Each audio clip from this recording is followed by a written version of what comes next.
Alright, so I just got back from seeing Spider-Man Across the Spiderverse. And I'm going to basically keep this basically as spoiler-free possible as I can.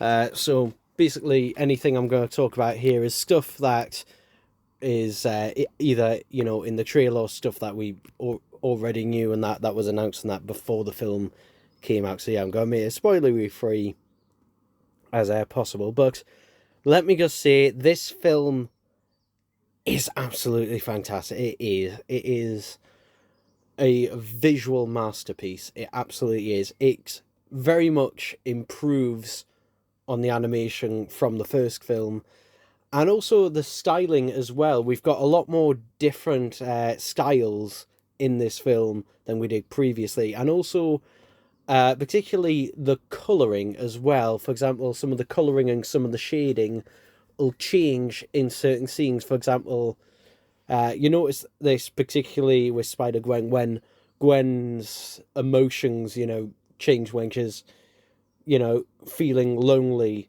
and that's she'll basically turn completely blue, and that's in the shading, and that it's just an absolute visual marvel, and the nice little like touches and that to detail just makes it that extra special. But yeah, and it shows as well with this film that this is a note to the Marvel Cinematic Universe, that you can still do a fun film, but also still be serious and not constantly stop the plot or whatever's happening to have a stupid joke. There are a lot of jokes in this film, and a lot of them are funny, but also they're appropriate. They know in this film when it's a serious moment and when there's a lot of weight on there, that is not the time to suddenly just cut to a random joke. Just, yeah, thankful. Be thankful for stuff like that.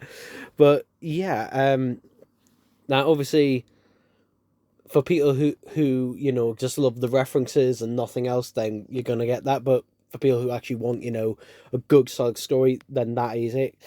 I will say something that I was glad off right off the back is that this time around we got a lot more from Gwen. This time around, because in Into the Spider-Verse, she out of the three main spider people and that got the least amount in there, but in this one, we actually get a bit more of her backstory, which we obviously did get in the previous film, but this time we get showing it as well. We get, we don't just get a quick flash to it and told. We actually, get showing stuff and that, and this is all just at the beginning of the film.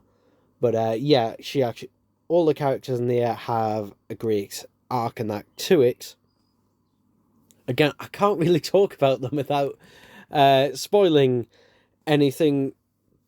But yeah, this film really does, amp things up and progresses the characters. For example, Miles Morales, just like, the Maguire Peter Parker films, it show, and also the Spider-Man PS5 games, which, yeah, shows that, there is a massive downside to being Spider-Man, and that basically your regular life will fucking suck and will suffer as a consequence. And yeah, that is shown here with conflict between him and his parents. So yeah, it is good stuff of that in there, and it's glad that this film, thankfully, it does feel like it does cram a lot into that 2 hours. It does feel like it is doing a lot within that time, and it is expanding a lot of stuff.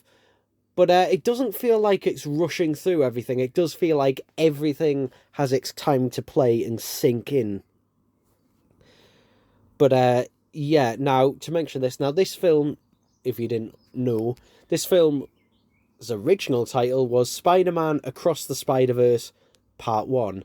However, they got rid of the Part 1 and they're just calling the next film Beyond the Spider-Verse. If you didn't know that, well, I mean, it's already been announced. I knew that going in to this film, that this was, going to be the first parks and actual technically a second part, because although I don't think it's 100% required you watch Into the Spider-Verse to enjoy this film, I think you enjoy it a lot more if you have seen that first film, because it continues the characters and progresses their stories. So yeah, not essential, but not 100% essential, but generally you will have a better experience and also better understanding of everything that is going on here.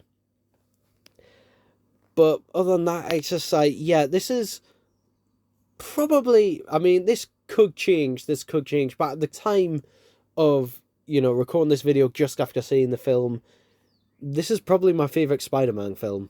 This is probably, now this could change on repeat watchings, but it's definitely, in terms of, writing, it's probably one of the best written ones as well, and it's definitely one of the best character pieces as well. It's definitely a really good character piece as well, which is something I do really like. And not that it doesn't have its fantastic action sequences, it does, and they're really well choreographed in here.